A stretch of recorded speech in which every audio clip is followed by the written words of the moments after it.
va parler de l'art, du lien entre Dieu et l'art, et on va voir à quel point les deux sont extrêmement liés. C'est une thématique qui me tient particulièrement à cœur parce que je suis moi-même prof d'art visuel et j'ai à cœur l'art de manière générale, j'aime créer des vêtements, j'aime créer différentes choses. Donc c'est une thématique qui me touche, sur laquelle j'ai aussi beaucoup lu, et on va voir ça. Donc première chose, ça fonctionne pas ça. Je vais faire ça, je pense.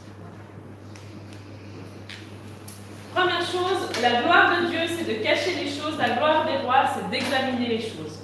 Et j'aime beaucoup ce verset, parce qu'on voit que Dieu, d'une certaine manière, cache certaines choses.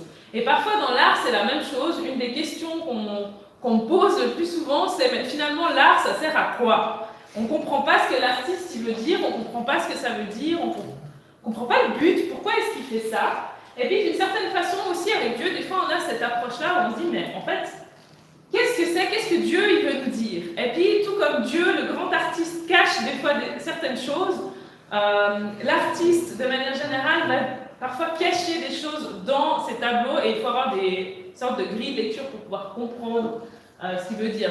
Par exemple, dans un tableau, il va y avoir, je ne sais pas, par exemple, une bougie qui va signifier le passage du temps, mais voilà, c'est tout des symboliques que si on n'a pas en tête, on comprend. Voilà, et du coup, la gloire des rois, de nous tous ici, c'est d'examiner les choses, d'essayer de comprendre, d'essayer de chercher un sens et de comprendre le but. Voilà, ça c'est juste une petite introduction. Ensuite, on voit que Dieu est artiste. Au commencement, Dieu créa. C'est les 4 premiers mots de la Bible. Okay? Au commencement, Dieu créa. C'est la première chose qu'on connaît de Dieu, c'est que Dieu est créateur. Hein? C'est la première chose qu'on voit et ça exprime plein d'autres choses. Créer en hébreu a 4 mots. Je vais vous présenter ces 4 mots. Le premier mot, c'est bara. Et bara, ça veut dire créer à partir de rien. Donc quand c'est écrit dans Genèse 1, au commencement, Dieu créa, c'est Dieu bara. Ça veut dire Dieu, à partir de rien, a créé quelque chose. Et ce qui est intéressant, c'est que ce verbe bara est utilisé seulement avec Dieu comme sujet. Donc à aucun moment, on va utiliser l'être humain, on ne va jamais dire Gerardo bara, par exemple. Parce que c'est Gerardo, n'importe qui, hein, mais c'est seulement Dieu qui est le sujet et ça montre qu'il y a seulement Dieu qui est le réel créateur parce que lui seul peut créer à partir de rien. Donc dans ces 4 premiers mots de la Bible qui disent au commencement Dieu créa, au commencement Dieu bara, on voit déjà la réalité de qui est Dieu, du fait qu'il est au-dessus de tout, qu'il est tout puissant, qu'il est grand et qu'il peut tout en fait. Donc on a déjà pas mal d'informations sur qui est Dieu. Et puis, voilà, à l'inverse, asa, c'est le mot qui veut dire faire à partir de ce qui existe déjà. Je ne vais pas développer plus. Je pense que pour nous, c'est tous assez clair de ce que c'est. Nous tous, quand on crée quelque chose, on crée à partir d'une matière, on crée à partir de quelque chose qui existe déjà. Ça n'arrive jamais qu'on crée à partir de rien, à l'inverse de Dieu qui, lui, a créé à partir de rien. Par rapport à ça, je voulais vous témoigner, il y a quelques années, j'avais une fois parlé avec une amie, puis on parlait de est-ce que Dieu existe ou Dieu n'existe pas. Elle était athée, elle disait non, Dieu n'existe pas. Et puis moi je lui avais dit, écoute, moi dans toute ma vie, je vois que Dieu existe, j'ai des témoignages, j'ai des preuves que Dieu existe, je l'ai vu, je l'ai expérimenté, mais seulement si tu regardes au travers de la fenêtre et que tu regardes la nature et la création, tu vois que Dieu il existe parce que c'est tellement complexe, c'est tellement grand, c'est tellement beau que forcément il y a un Dieu qui existe. Et après je lui ai dit ceci, je lui ai dit non seulement on sait que Dieu il existe, mais moi quand je regarde la création, je vois que Dieu il nous aime. Parce que non seulement c'est fonctionnel et les choses elles fonctionnent, mais en plus de ça c'est beau et ça nous fait du bien et ça nous réjouit le cœur en fait. Et c'est un peu ce que dit ce verset. Ce verset il dit que les perfections invisibles de Dieu, sa puissance éternelle et sa divinité se voient comme à l'œil depuis la création du monde, quand on les considère dans ses ouvrages. Donc depuis la création du monde, on voit l'œuvre de Dieu à l'œil, on voit qu'il est tout-puissant, on voit qu'il est divin, et on voit aussi, de ce fait, qu'il est amour, en fait. Et ouais, en fait, je n'ai pas dit les choses dans l'ordre, c'est pas grave. Et ça marche pas. Je sais pas, essaie avec le... Ah voilà. Ah, vous voyez tout encore, ouais. Voilà. Ah. Et pour moi, c'est vraiment hyper important. Emmanuel lui disait cela, il n'y a rien de réellement plus artistique que d'aimer les gens. Et on voit que l'acte créatif est profondément ancré et profondément mis en place par l'amour, en fait. Et puis, l'art et l'amour ne peuvent pas être dissociés. Et moi, pendant longtemps, il y a eu un moment de ma vie, après mes études en école d'art, où c'était très très compétitif, j'ai arrêté toute production artistique parce qu'il y avait comme une déconnexion pour moi entre l'art et l'amour. Il n'y avait pas de sens pour moi de créer et j'ai arrêté de créer pendant un certain moment. Et puis j'ai eu besoin un peu d'une guérison personnelle et de me rendre compte qu'en fait, l'art et l'amour sont étroitement liés. On le voit dans la création de Dieu, comme je l'ai dit. On va le voir, chacun de vous, si vous... Je ne sais pas si vous fréquentez quelqu'un ou si vous êtes en couple, vous allez peut-être organiser un rendez-vous et là vous allez vous dire waouh, comment est-ce que je peux faire en sorte que ce rendez-vous soit le plus merveilleux possible, et puis vous allez devenir créatif et commencer à développer des nouvelles idées. Donc on voit vraiment que l'art et l'amour sont étroitement liés l'un avec l'autre et que la création de Dieu nous montre à quel point il nous aime en fait. Et ça c'est super important, c'est quelque chose de profondément essentiel. Donc l'art a pour but de révéler son créateur. Toute production artistique révèle une part de qui l'a créé. Par exemple, il y a quelques semaines, j'ai présenté en fait ma collection de vêtements à des amis. Et puis j'ai une amie que je connais depuis plus de 20 ans et elle m'a dit « Ah, c'est merveilleux Myriam, ce que tu fais, c'est vraiment toi ». Et ça m'a fait super plaisir, j'étais là, waouh, c'est vraiment moi en fait. Et en plus, c'était vraiment en lien avec la foi, enfin, je vous en parlerai un petit peu après.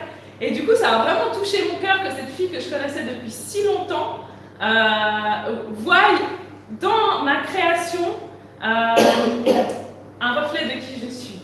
Et on arrive du coup au prochain point, c'est qu'après avoir créé l'univers, Dieu a créé l'homme à son image, selon sa ressemblance. Et il prie, après ça, j'ai sauté une partie, il dit Dieu vit tout ce qu'il avait fait et voici cela était très bon. Donc en fait, le chef-d'œuvre de Dieu, la création de Dieu, c'est nous tous. Nous tous en tant qu'êtres humains, on est le chef-d'œuvre de Dieu. Au moment où il a dit faisons l'homme à notre image, donc il met vraiment son image en nous, il dit mais c'est très bon. C'est pas seulement bon. Quand il a créé toutes les autres choses, il a dit ah c'est bon, c'est bon. Puis quand il a mis l'être humain dans la création, là, il a dit waouh, c'est très bon. Donc c'est vraiment, ce chef-d'œuvre, cette marque en fait de son œuvre à lui. Et le but, c'est que quand on nous voit nous, on voit qu'il est lui. Puis peut-être chacun d'entre vous, moi c'est une réflexion que j'ai personnellement. Il y a quelque chose où je me dis ouais, mais, hein, oui, mais il y a le péché. Oui, on est créé à l'image de Dieu, mais on est imparfait. Hein? Je ne sais pas si c'est quelque chose, moi c'est quelque chose qui m'a beaucoup, des fois, qui m'a beaucoup envahi en fait, de me dire, ben oui, en fait on est créé à l'image de Dieu, on est le chef-d'œuvre de la création de Dieu. Bien sûr, Dieu m'a tissé dans le ventre de ma mère. Il y a un moment donné où il m'a voulu comme ça, mais on est dans ce monde qui est pécheur, on est dans ce monde où il y a des soucis. Donc finalement, mon image qui est censée être à la ressemblance de Dieu, ben, il est imparfait. Et là, je vous ai mis un dessin d'un vase. Ce vase, en fait, c'est une représentation d'une technique japonaise qui s'appelle le kintsugi. Le kintsugi, c'est une technique qui vise à rassembler un vase cassé et à le coller avec de l'or. Et ce qui est intéressant avec cette technique-là, c'est qu'il y a un vase, ce vase il est brisé, et puis cette technique, elle vise non seulement à réparer, mais à donner une valeur qui est encore plus grande au vase qui était avant. Parce que peut-être que le vase avant, il était dans un matériau qui n'était pas forcément très noble, mais du fait qu'on rajoute de l'or, ça fait qu'il a une valeur qui est encore plus grande. Et c'est exactement la même chose avec nous dans nos vies. On est créés à l'image de Dieu. Ma foi, il y a eu le péché, il y a eu la chute, on a été brisés. Mais Dieu, dans nos vies, nous crée et nous recrée pour qu'on ait une vie encore plus... pour qu'on soit encore plus à sa gloire, en fait, et à sa ressemblance. Et puis, un artiste dont je me suis beaucoup inspirée pour cette prédication, qui est un artiste et théologien chrétien, il dit « Christ n'est pas venu pour nous réparer ou pour nous restaurer, mais pour faire de nous une nouvelle création. » Donc c'est pas simplement que Christ vient et puis il recolle les choses ensemble. Non, il veut que tu sois une nouvelle création. Et c'est beaucoup plus global et beaucoup plus grand que simplement restaurer ou fixer, mettre un petit peu un sparadrap et puis c'est bon. Non, il fait de nous une nouvelle création. Et puis il continue un peu plus loin en disant « Tout art reconnaît que le travail doit être cassé, moi je ne sais pas si je traduis bien, mais vous allez comprendre, pour être fait quelque chose de nouveau après. » Et ça, c'est un concept qui est très intéressant, c'est qu'à chaque fois qu'on crée quelque chose, il faut déconstruire avant. Si par exemple on fait de la peinture, alors peut-être vous allez vous dire « Ah, moi je ne comprends pas la peinture, je prends simplement la peinture, puis je peins. » Il n'y a rien où c'est cassé avant. Mais ça, c'est parce qu'on est déconnecté en fait de la réalité de la matérialité. Où on ne se rend plus compte du processus qui est fait, mais quand on fait de la peinture, on va d'abord broyer des pigments, et puis ces pigments-là vont après être mélangés avec une sorte de colle pour créer de la peinture. Vous voyez ce que je veux dire? Donc en fait, dans chaque processus créatif, pour faire une nouvelle création, il faut premièrement un moment de déconstruction. C'est la même chose si moi je crée des vêtements, je vais d'abord prendre un tissu, couper le tissu, pour après reconstruire quelque chose de nouveau. Peut-être vous voyez où je veux en venir. Donc Dieu, quand il fait de nous une nouvelle création, on passe inévitablement à un moment donné par un moment de déconstruction. Et là, si vous êtes tous à Christ, ou si vous n'êtes pas encore, mais ceux qui sont à Christ ici, vous êtes normalement tous passés à ce moment-là dans votre vie, où vous avez dit, en fait, par moi-même, je ne peux pas. Par moi-même, ce n'est pas possible. Par moi-même, je suis pécheur. Par moi-même, je vais vers la mort. C'est ce qui s'appelle la repentance, en fait. C'est se rendre compte que par nous-mêmes, on n'est pas capable. Que par nous-mêmes, on resterait ce vase brisé et cassé. Et qu'on a besoin que Jésus-Christ fasse de nous une nouvelle création. Voilà. Et voilà, je veux présenter du coup le troisième mot qui dit créer, c'est yaza. Peut-être juste une petite parenthèse, s'il y en a qui sont très très forts en hébreu, parce que en fait, j'ai tout fait de mémoire, j'ai malheureusement pas pu retrouver le livre dont je m'étais inspirée, donc c'est possible que j'ai confondu yaza et yaza, mais je ne crois pas. Mais voilà, je voulais juste le dire si jamais pour pas... voilà, mais les concepts sont justes, ok? Et puis yaza, il veut dire plusieurs choses, il veut dire sauver, il veut dire mettre au monde. Il veut dire quelque chose d'encore plus intéressant, c'est que le monde est en constante création. Et vous voyez que, en fait, tout ce que Dieu a créé est vivant et dynamique et se crée de lui-même. Okay? Donc si, par exemple, Dieu il a créé les plantes, la plante, elle a la capacité de se créer, de créer une fleur, et cette fleur va créer un fruit, la fruit va créer une graine, qui va tomber en terre, qui va recréer un arbre, et ainsi de suite. Donc tout ce que Dieu crée est porteur de création lui-même, se crée et se recrée. Nous, tout ce qu'on crée, on n'est pas... tout ce qu'on crée est mort. C'est un peu triste, mais c'est la réalité. Si je crée une chaise, la chaise, elle ne va pas avoir la capacité de se recréer. Voilà. Et puis, donc, yaza, ça explique ce concept aussi de constante création, et ça explique du coup aussi ce processus de constante création de Dieu en nous. Ok? Donc, en fait, Dieu... En fait, ce qui est important qu'on se souvienne, c'est que Dieu nous a créés, il nous a créés à son image, mais ce n'est pas juste arrivé à un instant T, au moment où tu étais dans le ventre de ta mère, et puis où il y a tout qui s'est développé. Non. Dieu, il est en constante création en toi pour faire de toi une nouvelle créature. Voilà. Donc l'art, voilà, c'est la deuxième conclusion, c'est l'art, c'est une constante création en toi. C'est Dieu qui agit en toi constamment, de manière dynamique et qui recrée. Si après il y a des questions, je sais que voilà, peut-être je pars aussi un peu dans mes trucs. Si jamais il y a des choses qui ne sont pas claires, après on peut prendre des questions. Et puis le quatrième mot qu'on va voir aujourd'hui, c'est aboda. Aboda, ça veut dire travail, louange et service de qualité. Et du coup, ce mot-là, le but, c'est de réfléchir, nous maintenant, qu'est-ce qu'on répond à ça? On a vu que Dieu, il était tout-puissant, qu'il était rempli d'amour, que sa création nous en parle.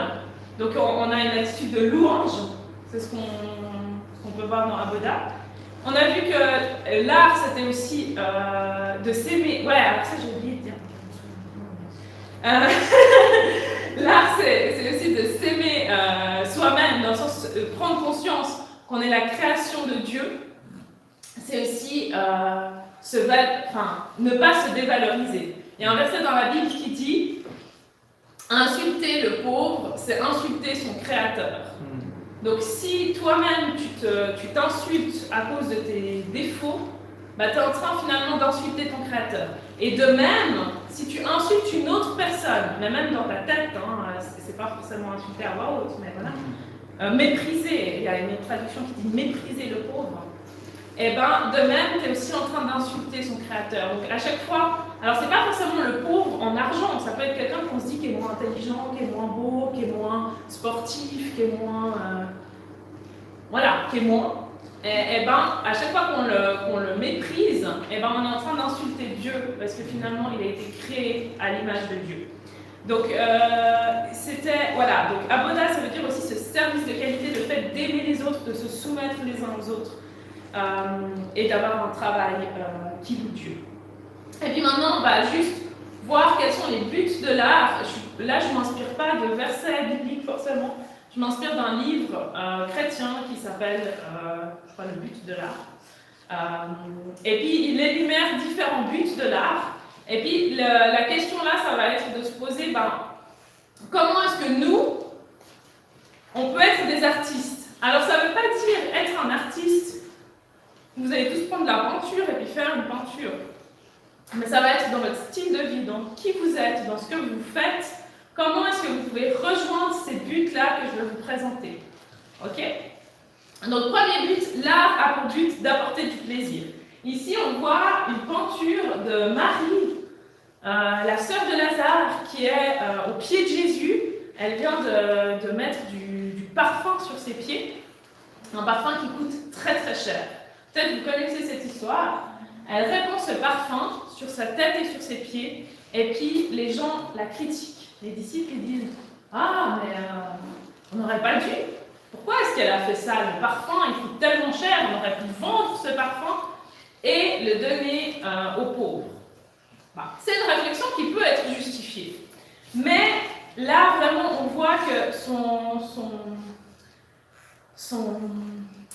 acte est vraiment un acte artistique, un acte d'amour envers Dieu, où elle décide de sacrifier ce qu'elle a pour amener du plaisir, pour amener de la beauté finalement à Dieu, pour l'embellir, lui laver les pieds et tout ça. Et puis elle n'est pas dans un côté utilitaire. Et ça c'est assez intéressant, c'est que souvent on peut entendre justement des gens qui disent « Oui, mais là, moi je vois pas à quoi ça sert et tout ça ». C'est vrai que l'art a un côté non utilitaire en fait. Il y a un côté où finalement on donne ce qu'on a et puis on n'est pas dans le productif. On est vraiment dans l'instant, on est dans l'amour, dans le fait de faire plaisir. Et cette femme, elle le représente très bien et voilà. Donc l'art a vraiment pour but d'apporter du plaisir, de louer Dieu aussi, parce que c'est vraiment un acte de louange, un acte relationnel aussi, où elle est en relation avec Jésus, mais aussi un acte où finalement tout le monde en bénéficie, parce que quand elle met ce parfum sur les pieds de Jésus, il y a tout le monde, ça sent bon dans toute la pièce, le texte nous dit. Donc en fait c'est un acte vraiment magnifique d'embellissement, de beauté pour tous. Ensuite, prochain but de l'art, c'est l'art a pour but de raconter des histoires. Ici, vous voyez un tableau que j'apprécie beaucoup. C'est Pierre et Jean qui courent le jour de la résurrection. Et ceux qui vont sur Instagram, j'ai fait une petite photo. C'est Jean et Myriam. Bah, Marie, c'est Myriam, donc techniquement. Voilà. Pierre-Jean, ils ont appris que Jésus était ressuscité et puis ils courent voir s'il est vraiment ressuscité. Et je trouve que ce tableau, bien qu'il est beaucoup plus beau en vrai, il est à Paris, si jamais, si vous passez une fois, vous pouvez aller voir. On voit vraiment ce côté où ils courent, ils ont leur attente, ils ont leur joie de se dire mais waouh, je vais aller retrouver mon sauveur. Est-il vraiment ressuscité? On court le voir. Et puis je trouve que dans ce cadre-là, dans ce tableau-là, je ne suis pas fan de tous les tableaux religieux, mais ce tableau religieux-là, je trouve vraiment qu'il représente très très bien une image qu'on pourrait avoir de ce qu'a pu être ce moment-là, en fait, cet instant, cette joie qu'ils ont pu avoir de revoir Jésus. Voilà. Donc ça, c'est un des buts. Ensuite, l'art a pour but de poser des questions. Là, ça, c'est une artiste qui n'est pas du tout chrétienne, c'est Marina Abramović. On pourrait même se dire qu'elle est même sataniste, on ne sait pas. En tout cas, elle n'est vraiment pas chrétienne, mais elle a fait quelque chose qui est très intéressant et puis qui pose des questions et puis qui permet de présenter aussi l'évangile. Je vais vous expliquer pourquoi. Donc, Marina Abramović, elle a fait une performance, elle fait beaucoup de travail sur son corps, voilà, même des scarifications, enfin des choses un peu bizarres. Et elle a fait un travail où elle s'est mise à disposition du public, elle a mis des objets devant elle, et elle a dit maintenant, vous pouvez faire ce que vous voulez avec moi. Je suis l'œuvre, vous êtes les artistes, vous faites ce que vous voulez. Ouais, tu rigoles, bah tu fais bien de rigoler. Donc pendant 6 heures, les gens ont pu faire ce qu'ils voulaient, et les gens ils ont fait des choses qui étaient assez horribles en fait. Donc, ils ont commencé, je ne vais pas tout vous expliquer, je pense que vous pouvez regarder sur internet si ça vous intéresse, mais ils ont déchiré ses vêtements, voilà. Et au bout d'un moment, c'est arrivé au point qu'il y a même quelqu'un qui est venu avec un pistolet sur sa tête, en fait. Donc on voit à quel point ça allait loin. Et puis, ce que je trouve particulièrement intéressant dans cette œuvre-là, c'est qu'en fait, on voit très très bien que finalement notre nature, elle est pécheresse. Et que l'homme, il est je vois des réactions, donc ça me fait sourire. On voit vraiment que l'homme, de base, on est attiré à faire le mal. Et d'ailleurs, quand elle a recommencé à bouger, tous les gens sont partis parce qu'ils avaient honte. Ils se sont dit, mais waouh, purée, on a fait ça. Ouais, il y avait une sorte de honte. Alors, il y a aussi des gens qui lui ont fait du bien. Je ne veux pas non plus dire, il n'y a pas eu que des trucs horribles. Mais on voit vraiment que. Elle a posé cette question, elle a dit, si vous pouvez faire ce que vous voulez, qu'est-ce que vous ferez? Et puis, finalement, voilà, on a eu la réponse. Donc, je trouve que c'est une œuvre qui serait intéressante pour justement amener le côté qu'on est pécheur et puis qu'on a besoin tous de Jésus. Ensuite, l'art a pour but de stimuler l'imagination. Ici, on voit un tableau aussi que j'apprécie énormément du jardin, une représentation imaginaire, bien entendu, du jardin d'Éden. Et puis, on peut s'imaginer, voilà, comment ça pourrait être, quoi, avec tous les animaux ensemble, en harmonie, avec voilà, une paix, une joie. On peut vraiment un peu stimuler notre imagination en se disant ah waouh, qu'est-ce que ça pourrait être, comment ça aurait pu être dans le jardin d'Éden. Voilà. Ensuite, l'art a pour but de transmettre une vision du monde. Là, je vous ai mis, en fait, c'est un motif que je vais faire de ma collection de vêtements. Où c'est, si vous reconnaissez, c'est en fait la même œuvre que vous avez vue ici, sauf qu'elle a été déchirée.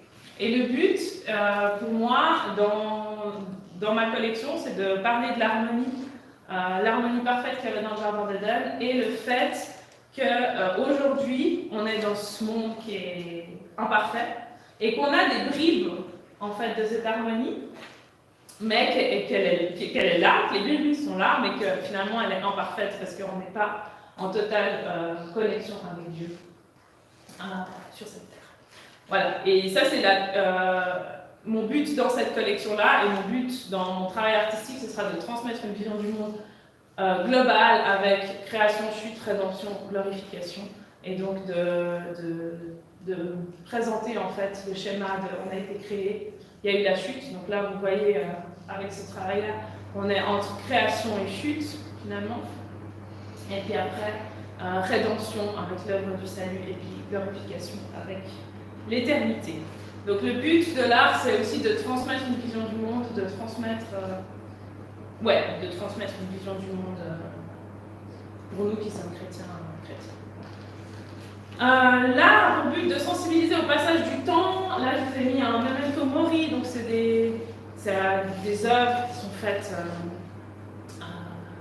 Moyen-Âge. au Moyen-Âge, voilà, merci. Ce sont des vanités où le but c'est vraiment de sensibiliser au fait de se souvenir qu'on est mortel, et qu'un jour on mourra. Et puis il y a beaucoup de crânes, vous avez déjà vu, c'est des peintures vraiment assez classiques. Hein.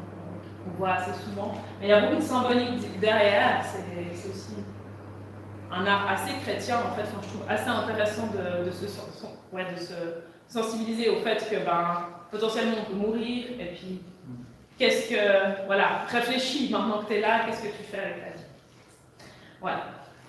Là, pour le but de dévoiler la réalité, là je vous ai mis une œuvre d'art d'une artiste que j'apprécie beaucoup, Joanna Schumani, qui est en fait une artiste qui a réinterprété, elle est photographe de base, donc elle a été dans des endroits où il y avait eu un peu des traumas, des choses un peu difficiles.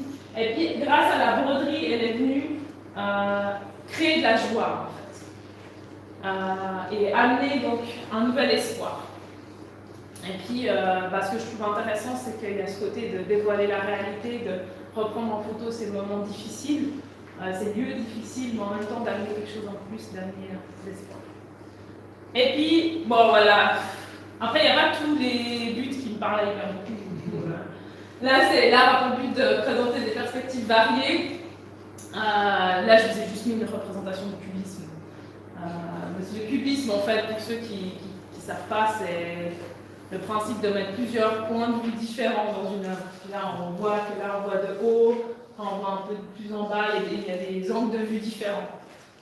Et puis le but derrière le cubisme, c'était de représenter une réalité plus globale que juste la globalité, juste le point de vue qu'on voit à un seul moment, mais de représenter différents points de vue sur un même objet dans un même tableau.